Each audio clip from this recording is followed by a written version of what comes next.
ថាកំររោគបានពីជាតិក៏បានតាមមកខូចត្រឹមស្រីតាំងពីប្រពន្ធមេដៃមិនដែលខូចអីទៅតែខលពេលនេះបងខូចព្រោះស្រវាញ់បងខ្នាញ់គួរតែចេះញ៉ែបងខ្លាចអូនត្រូវបានគេអត់ទេ no way លេសភាពញ៉ែហើយសុំខូចសុំខលម្ដងឲ្យតែបងជាសង្សារសងខំថាមិនខុសឆ្គងឲ្យតែមានមេតាក្បត់គូព្រោះតែចង់ញ៉ែគេថាតែបែរតែបងដូចធម្មតាសាច់ដុំបងមិនដែរកៅបានបានត្រូវការបងសង្ហាឲ្យមិនចេះបងចេះតែបងកងកែលុយបងក៏មានមកផ្លោកតោយកខ្សែក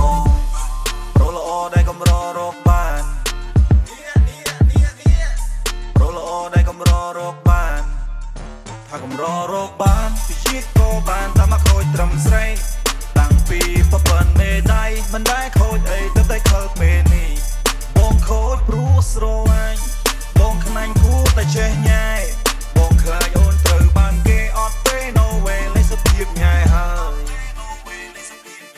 មួយទៅគៀលុយយ៉ាងងាកក្រោមលើព្រាករំលេងលើឃ្លៀកពូម៉ាក់ខ្ញុំថាងាកសឹមឃើញនាងបែងភៀកដូចមកដល់គុំទីខ្ញុំមកស្នេហ៍នាងដីស្នេហ៍ដោយព្យួរកោភ្លៀងក្នុងទ្រូងមានភ្លើងចង់គៀងប្រហោងពោះធ្ងន់ក្បាលចង់ពៀងសូដល់ស៊ីងកលទេតោះស្រឡាញ់គ្នាបានទេលេងក៏បានដែរយូក៏ល្អព្រោះបងកំរ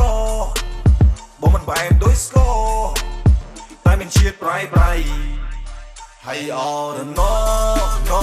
ណានាងអើយចូលបក់រំភើយហើយផាត់ក្លិនស្រីអោខ្ញុំសោកាព្រោះក្លិនម្ចាស់ថ្លៃថ្ងៃយំស្រមៃដណ្ដើមចិនដាថាកំររកបានពីជាតិក៏បានតាមមកខូចត្រឹមស្រីតាំងពីប្រពន្ធមេដៃមិនដែលខូចអីទៅតែខលពេលនេះ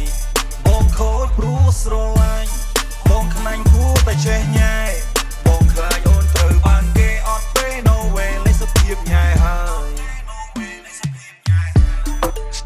លេសភាពញ៉ែហើយលេសភាពញ៉ែហើយ